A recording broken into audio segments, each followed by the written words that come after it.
Nuestra vida en Cristo no inicia con nuestras acciones.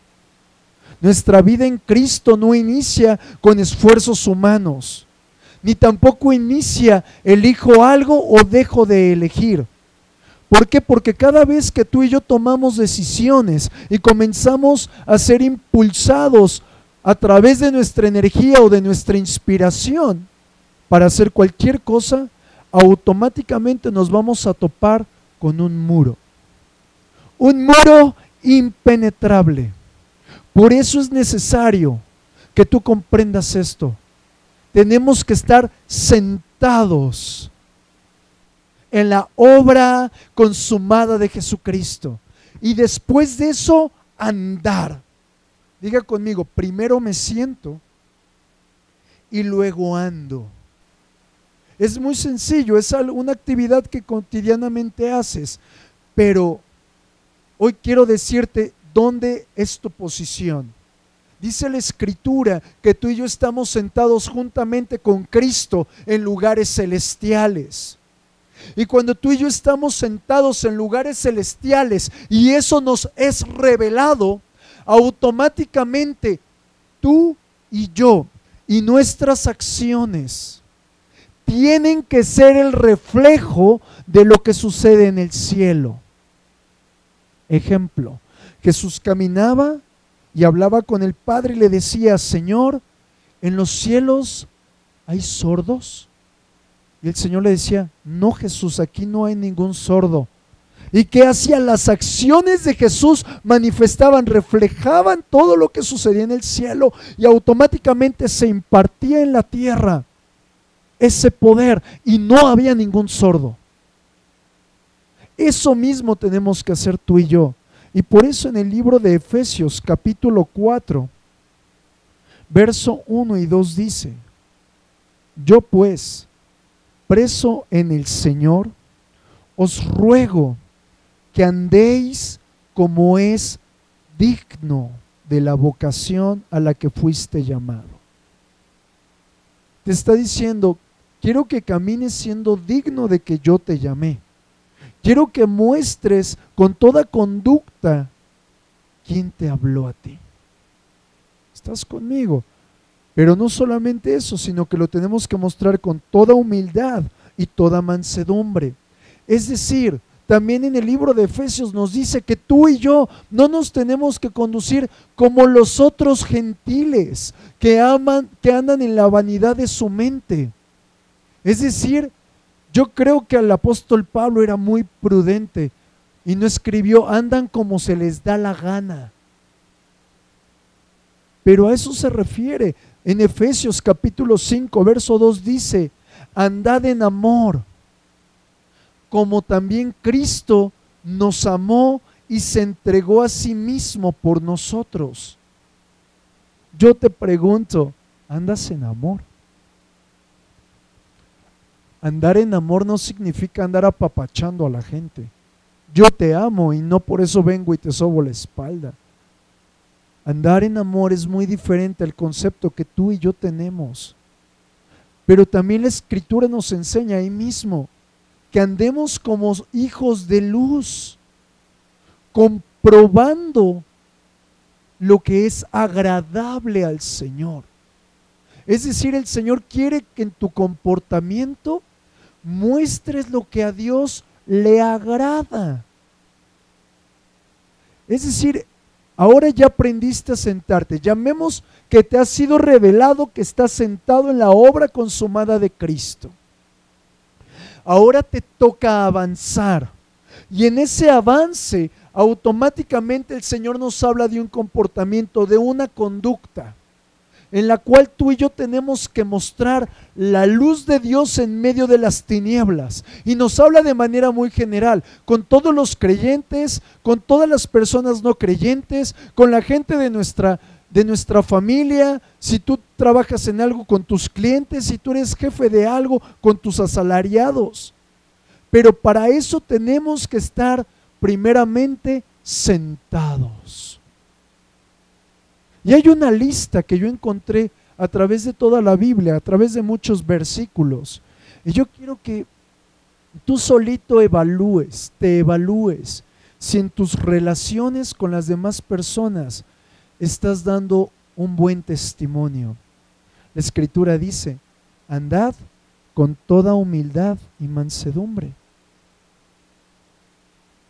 desechando la mentira, hablando verdad cada uno con su prójimo. Airaos, pero no pequéis. No hurtes. Toda amargura sea quitada de vosotros. Ser benignos los unos con los otros, perdonándolos. Pero también la Escritura nos dice: sean llenos del Espíritu Santo y sométase el uno al otro. En otra parte nos dice: obedeced. En otra parte nos dice: no provoques. En otra parte dice la Escritura: haced con las personas que trabajan contigo, deja que ellos hagan las cosas sin que los amenaces. Esta es una lista muy práctica, la cual el Señor nos dice: si tú lo estás haciendo, automáticamente te estarás acoplando a mí. Y esto yo lo veo reflejado también en el libro de Mateo capítulo 5. Y a esto yo le he puesto el desafío de Mateo 5. Y te lo quiero leer, palabras de nuestro Señor Jesús. Mateo capítulo 5, y vamos a revisar del 38 al 47. Y dice la Escritura: oíste que fue dicho, ojo por ojo y diente por diente. Pero yo os digo, no resistáis al que es malo. Antes, a cualquiera que te hiera en la mejilla derecha, vuélvele también la otra. Y al que quiera ponerte a pleito y quitarte la túnica, déjale también la capa. Y a cualquiera que te obligue a llevar carga por 1 milla, ve con él 2. Al que te pida, dale.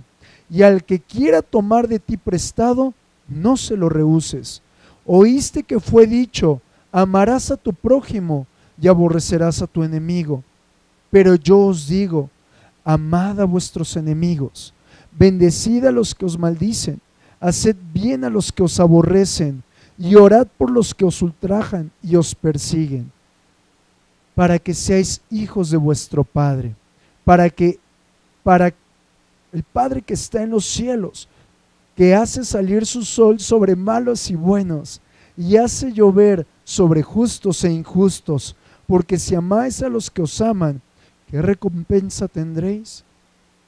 ¿No hacen también lo mismo los publicanos? Y si saludáis a vuestros hermanos solamente, ¿qué hacéis de más? ¿No hacen también así los gentiles?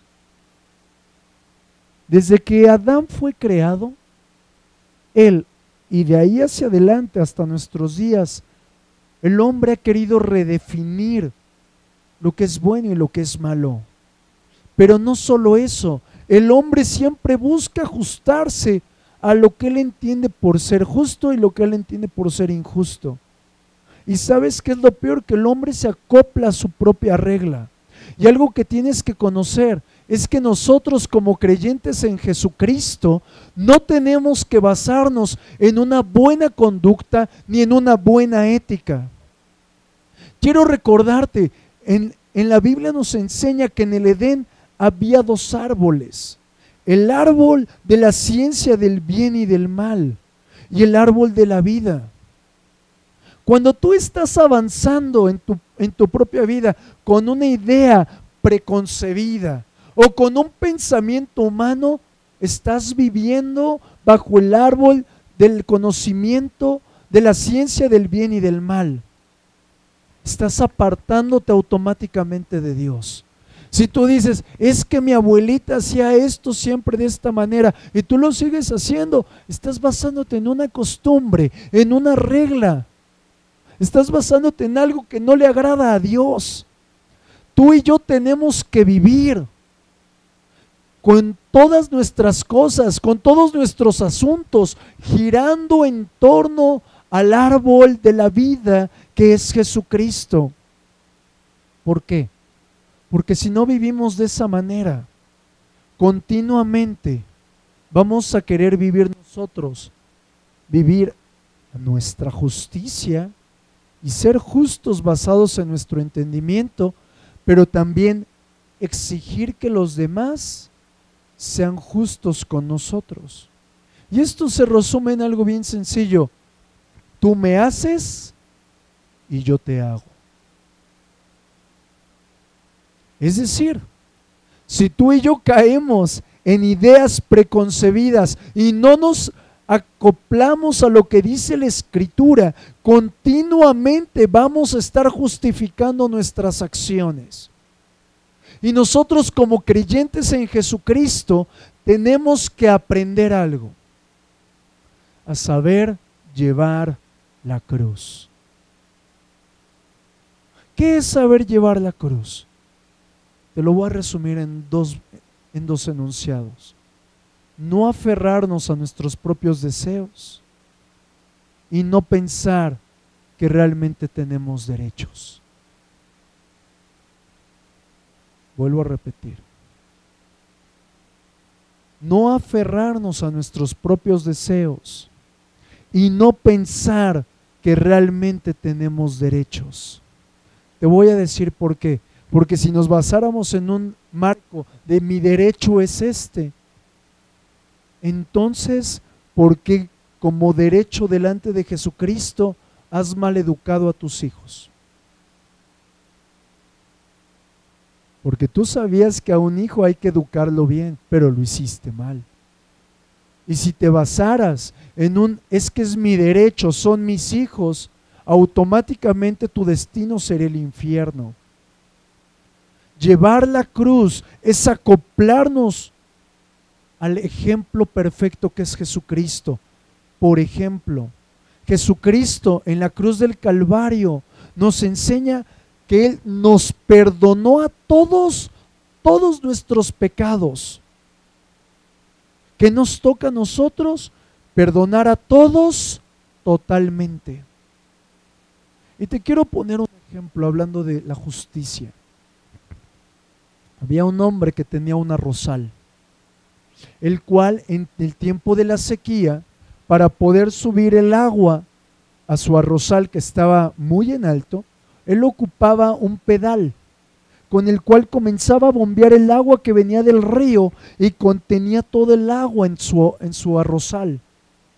Pero un vecino malandrín lo que hizo fue hacer un boquete en esa muralla que contenía el agua y comenzó a robarle el agua. Imagínate cuánta agua tiene que contener ese arrozal. Muchísimo, es el trabajo de muchas horas de la madrugada.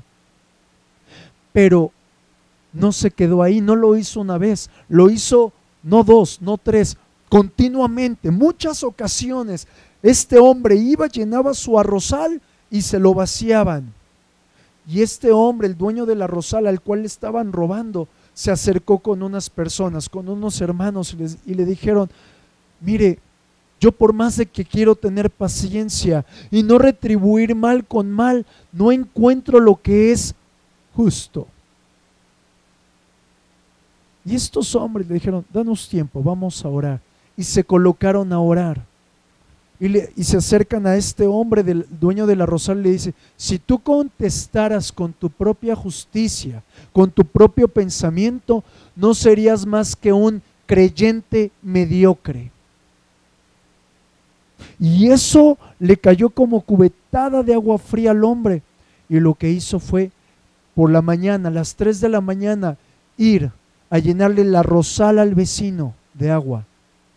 Y después iba y llenaba su propio arrozal. ¿Cuál fue la respuesta? De que el vecino ladrón se volvió a Cristo. ¿Qué significa esto? Nuestra justicia y nuestra propia injusticia se basa en nuestro entendimiento, se basa con nuestras propias decisiones. Muchas veces en la casa del Señor, aún yo te lo he dicho antes, hasta que el Señor me enseñó esto, el ejemplo de la segunda milla. Te dicen: bueno, usted ya barrió, pero tiene que dar la segunda milla, hermano. ¿Sabes? El principio de la segunda milla solamente es ejemplo para la tercera milla, para la cuarta milla. ¿Por qué? Porque nuestro enfoque no es ser un servidor. Nuestro enfoque es ser semejante a Jesucristo aquí en la tierra. ¿Alguien dice amén a eso? Quiero que observemos. Cuando Jesús llega a la cruz, Él no vino a defender tus derechos, ni a darte obligaciones. Fue la gran gracia impartida por el Señor a causa de su profundo amor al vernos presos a todos nosotros en nuestra maldad. Pero ¿por qué estábamos presos en nuestra maldad? Porque éramos totalmente injustos. Amén. Entonces, ¿por qué hoy, siendo creyentes en Jesucristo, queremos basarnos en nuestra propia justicia o injusticia? Jesús vino a librarnos de nuestra injusticia. Por eso la misma Escritura, el apóstol Pablo le habla a los discípulos, es que ustedes son unos niños. Y eso a mí me habla de algo muy importante. Para que un niño pueda adquirir responsabilidades de hijo, necesita manifestar dos cosas: el mismo espíritu del Padre y las mismas actitudes del Padre. Por eso tú y yo tenemos que imitar a Jesucristo con el desafío que te acabo de hablar de Mateo capítulo 5. ¿Cómo vamos a vivir con esto? A través del poder del Espíritu Santo. El Espíritu Santo es Dios mismo. El Espíritu Santo no es la fuerza activa de Dios.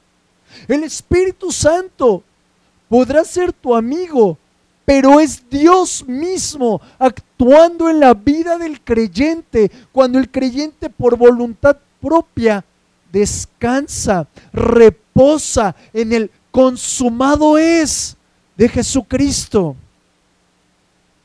Cuando tú descansas en esa obra, entonces viene el Espíritu Santo y te comienza a empujar poco a poco al propósito eterno que tú tienes. Y quiero que pienses en una persona paralítica.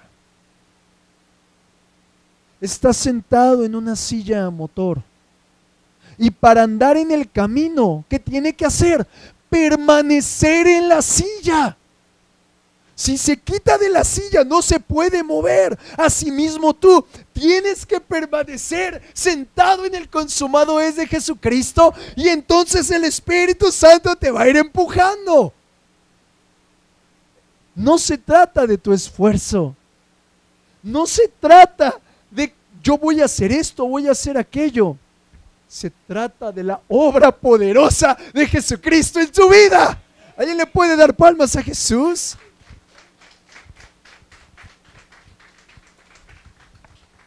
Y para poder evidenciar esto, necesitamos darle primeramente el control a Dios. En todas las áreas. En lo que más dificultad te dé, por eso te da dificultad. Porque no le has dado el control al Señor. Y quiero mostrarte algo. Nosotros a veces nos engañamos a nosotros mismos, queriendo agradar a los demás. Y fíjate, imagínate que cuántas ocasiones hay alguna persona, yo espero que entre hermanos en verdad no suceda esto, pero alguna persona que te cae así como esa piedrita en el zapato, ¿verdad? Así que dices, ay, hoy viene este fulano, ¿verdad? Y de repente tú quieres poner tu mejor cara porque el Señor te ha dicho, tú lo tratas mal. Tú estás haciendo mal con esa persona, así que lo tienes que tratar bien. Y tú te esfuerzas por amarlo. Es más, hasta has orado, Dios, dame amor para él, ¿sí o no? Pero ¿qué es lo que sucede? Te acercas a esa persona, tú con la convicción de que lo vas a amar, ¿sí o no? De que vas a ver a Cristo en él o a Cristo en ella. Es más, un día tu pastor, ¿cuántos aman a su pastor? Tu pastor un día te dijo, ¿qué pasaría si encontrara los calcetines sucios de Jesús en el piso tirados? Muchos decían, bueno, los levantaría, los lavaría, los doblaría. Ok, hasta estarías dispuesto, le voy a lavar las chanclas apestosas de ese señor con tal de ver a Cristo en él, ¿verdad? Pero de repente te acercas y la actitud de esa persona no ayuda en nada. Y obviamente, ¿qué pasa contigo? Como que regresa el rencor una vez más. Pero aquí está el error. Abre tus oídos. Tú le estás diciendo a Dios, dame amor por Él. Le estás pidiendo a Dios un don de Dios. Préstame tu atención. Le estás pidiendo a Dios un don de Dios para usarlo como tuyo, siendo impulsado por tu fuerza. ¿Qué ha pasado? Has sustituido a Dios por tu fuerza. Por esto no puedes amar a nadie. Yo he aprendido en el Señor esta lección. Yo ya no le digo a Dios, dame amor para fulano, dame amor para mengano. No, Señor, sé tú mismo amor en mí. Porque si su amor, Él como persona de amor, está en mí, Él mismo va a impulsar su propio don en mí. Él mismo me va a impulsar a mí a amar más. Y yo no me voy a dar cuenta y de repente voy a hacer lo mismo que sucede en el cielo aquí en la tierra. Porque hay que estar conscientes de que somos el reflejo de los cielos en la tierra. La Escritura dice que tú y yo somos un espejo de la gloria de Dios. Por eso mismo, esto hablando de las cosas buenas, ¿verdad? Pero ahora, ¿qué pasa? Cuando alguno de nosotros tenemos pensamientos terribles o disgustos continuos que a la más mínima provocación, ¡pum!, explotan. Bien sencillo, mis amados. Ahí es donde el poder de la cruz es totalmente suficiente y toma tu antigua naturaleza y la arrastra al sepulcro y la deja pisada como muerte para que el nuevo hombre que hay en ti comience a vivificarse. Por eso depende de dónde estás sentado. Por eso depende de quién te está empujando. Porque si tú estás moviéndote conforme a ti mismo, vives en un continuo estrés. ¿Hablo a algún estresado aquí? Y cuando estás estresado, simplemente estás intentando. Y cuando estás intentando, estás dejando a Dios a un lado. No quiero que me malentiendas. Bueno, como el pastor me dijo que no haga nada, aquí me quedo. No. Tu labor es exponerte continuamente a la presencia de Dios. Si tú continuamente no estás buscando su rostro, no estás participando en los ayunos, no estás participando en las diversas cosas que Dios mismo te demanda, difícilmente serás guiado por el Espíritu. Dice la Escritura en el libro de Romanos que los hijos de Dios son guiados por el Espíritu de Dios. Es decir, mis amados, el Espíritu Santo es un regalo que el Señor te ha dado.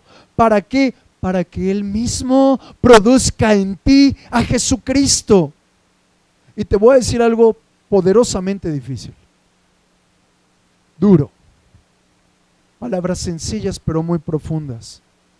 Lo que tú hoy manifiestas externamente, vuelvo a repetir, lo que tú hoy manifiestas externamente es lo que espiritualmente eres. Fuerte. Y digo fuerte porque si a ti te valen las cosas de Dios, ¿de qué espíritu serás? Mira, ahorita me encantaría así tomarles una foto así. Uno que otro saque el colmillo, uno que otro le hace así al de al lado, así de ahí te hablan. Vuelvo a repetir, lo que externamente manifestamos refleja lo que espiritualmente somos. Y la pregunta es, ¿qué tanto estás reflejando a Jesús? ¿Por qué? Porque el reflejo, para que ese reflejo se vea en nosotros, tenemos que estar sentados confiando en la obra consumada de la cruz, recordando que la obra consumada es todo está hecho. Y si todo está hecho, le tendrás que agregar algo que ya está hecho. Le tendrás que quitar algo que ya está hecho. La pregunta es, ¿por qué te afanas? ¿Hay algún afanado, algún hijo de Dios aquí? Acompáñame a 1 Corintios capítulo 1, verso 30.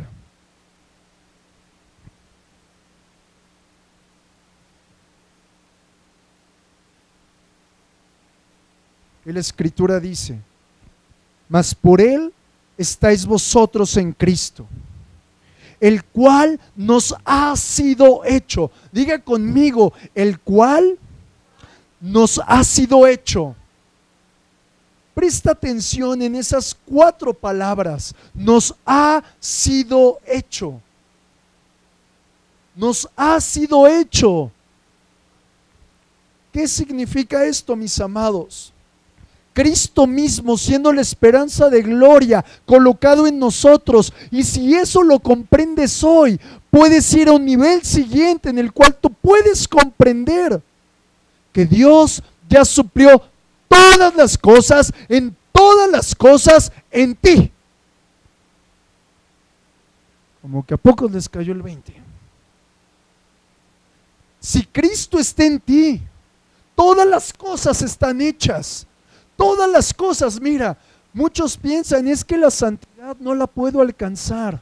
Es que la humildad es un estilo de vida el cual me es difícil vivir. O el amor es algo que yo no puedo evidenciar. Si Cristo, la esperanza de gloria, está en tu corazón y estás sentado en Él, siendo impulsado por el Espíritu, automáticamente todas las cosas te han sido hechas.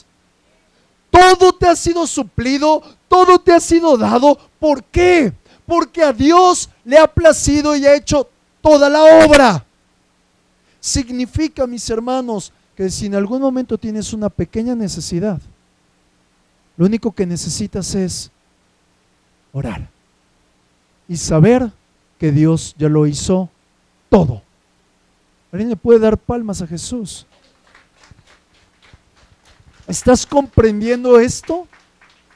Porque si esto lo tomas y lo vives, automáticamente vas a dejar de ser un niño y vas a crecer y vas a ir a más.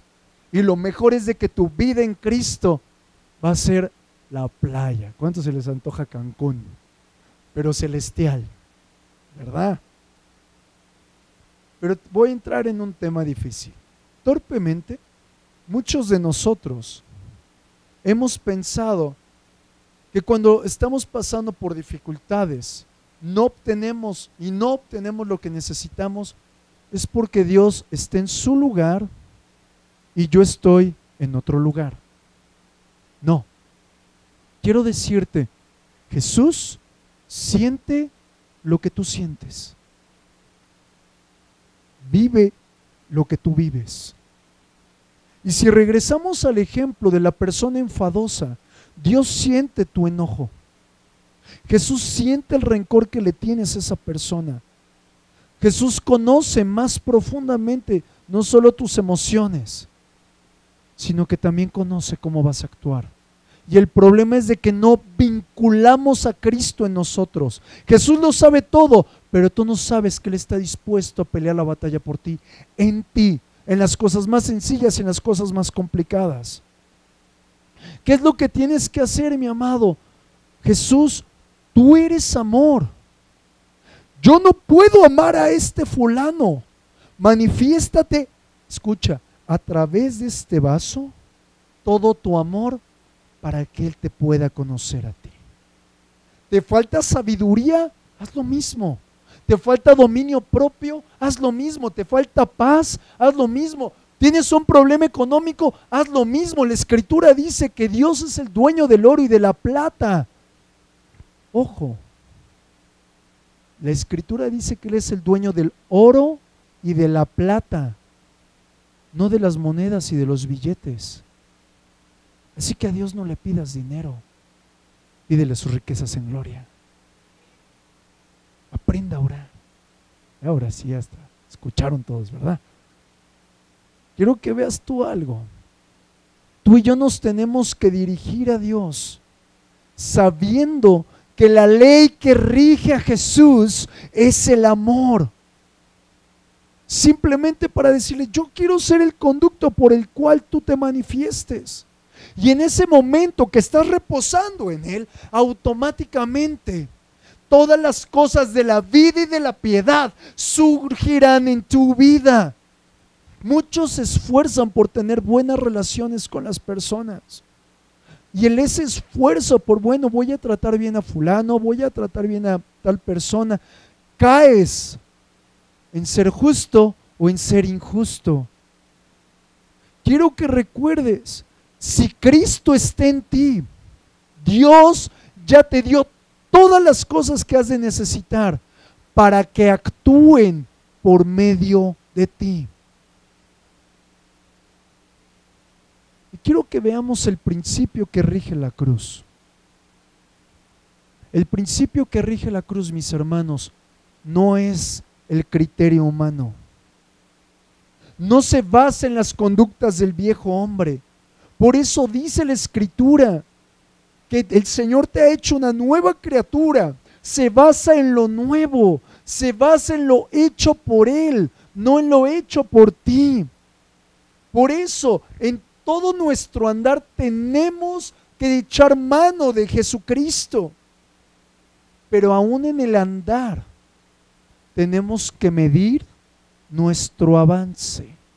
Acompáñame al libro de Efesios, capítulo 5, del verso 15 al 17. Y mira lo que dice la Escritura. Efesios capítulo 5, verso 15 al 17. Dice la palabra: mirad pues con diligencia cómo andéis. El Señor te está diciendo, evalúa cómo andas, evalúa tu camino, no como necios, sino como sabios. Y mira lo que dice aquí: aprovechando bien el tiempo, porque los días son malos. Por tanto, no seáis insensatos, sino entendidos de cuál sea la voluntad del Señor. Y aquí entramos en algo muy interesante. Estos versos nos están hablando de algo muy profundo. Saber aprovechar el tiempo, ser prudentes con estos tiempos. Y quiero recordarte lo que dice en la Escritura. Dice la palabra que el reino de los cielos se asemeja a 10 vírgenes, 5 insensatas y 5 prudentes. Y la Escritura dice, y a medianoche se oyó un clamor que decía, aquí viene el esposo. Entonces aquellas vírgenes, dice la Escritura, que comenzaron a arreglar sus lámparas, pero las que eran prudentes tenían una reserva. Pero las imprudentes no tenían reserva. Y la palabra continúa, que todas las 10 estaban preparadas para las bodas. Pero cuando fueron por el aceite, el Señor les cerró la puerta. Quiero que veamos, analicemos esta porción de la palabra. Muchos yo sé que tienen un cierto conflicto con esta parte, pero hoy quiero llevarte a algo interesante. De acuerdo a la Escritura, las prudentes realmente nunca obraron mejor que las insensatas. Simplemente aprovecharon bien el tiempo. Es decir, las vírgenes insensatas también eran hijas de Dios. No eran falsas, no era la falsa iglesia. eran hijas de Dios. Y la Escritura dice que saliendo a esperar al esposo, se les acabó el aceite. Y la gran diferencia entre las prudentes y las insensatas es que calcularon mal la tardanza del regreso del esposo. ¿Qué sucedió? Que a unas se les acabó la reserva del Espíritu y otras tenían reserva. Y yo te pregunto, ¿tu vida espiritual tiene reservas? Piensa. Porque si tú solamente estás viviendo de tu oración de la mañana, o de que una persona ore por ti, o de una pequeña porción bíblica que hoy leas, creo que estás en peligro y no hay reserva. Y una persona sin reservas está en peligro. Quiero que veamos algo. El Señor le dice a estas mujeres, no las conozco. Pero aquí está la dificultad. ¿Cómo Dios, primeramente colocando a las 10 vírgenes como sus hijas verdaderas, como una mujer pura delante de Cristo, no la iba a rechazar? Quiero que veamos dónde está el énfasis de esta porción. El énfasis, mis amados, es el siguiente. Todos, ciertamente, para todos es un privilegio servir a Dios, pero muchos pierden el privilegio por no estar preparados. Muchos aún en esta casa espiritual, delante de mis ojos, han perdido muchos privilegios porque no están preparados. Y no me refiero a como no tienes una gran escuela, no. Me refiero a las cosas espirituales. Quiero que veas. Estas mujeres le dicen, Señor, Señor, ábrenos la puerta. Y el Señor les dice, no te conozco. Pero veamos, ¿a qué puerta se refería? ¿Será la puerta de la salvación? No precisamente. ¿Por qué? Porque si tú estás perdido, no puedes llegar al cielo, a tocar a la puerta del cielo y llamar. Por lo tanto, las palabras de no te conozco no significan te rechazo totalmente. Y para poder explicar bien esto, te voy a contar un ejemplo. Había un joven, el hijo de un juez, que tuvo, por conducir de manera imprudente, lo arrestaron y lo llevaron a donde estaba el juzgado. Y delante del juez lo sentaron y de repente este joven vio que el que estaba sentado en la silla del juez era su papá. Y de repente el juez, obviamente el joven dijo, no, pues ya la hice, pues es mi papá, no me va a castigar, ¿verdad? Pero el juez delante de todos les dijo, ¿cuál es su nombre, joven? Y el joven se asustó. Y luego le preguntó, ¿cuál es su ocupación? ¿Dónde vive? Y el joven le dijo, ¿qué no me conoces, papá? ¿Quieres decir, papá, que no me conoces delante de todos? Y quiero que observemos aquí. El juez hizo algo. Golpea firmemente el estrado y dice, joven, no lo conozco. ¿Cuál es su nombre? ¿Dónde vive? ¿Cuál es su ocupación? ¿Qué significa esto? El juez no estaba hablando de que no conocía al niño, sino que en ese lugar, en ese momento, delante del estrado, no lo conocía ciertamente, porque el joven tenía que pagar y pasar por un procedimiento delante del juzgado y pagar la multa. Es decir, delante del Señor esto, ¿qué significa? Estas vírgenes insensatas, al no estar preparadas, Dios le dice, no te conozco. Tenemos que tener reserva espiritual. Dice la Escritura que el único que puede mantener mi depósito es el Señor. ¿Y cómo vas a tener un depósito lleno si no pasas a la gasolinería continuamente? Si no pasas con el dueño de las cosas continuamente. Por esto mismo, mucha gente en el Señor no tiene poder porque no tiene una reserva espiritual. Y al momento de no tener una reserva espiritual, no podemos andar reflejando a Cristo.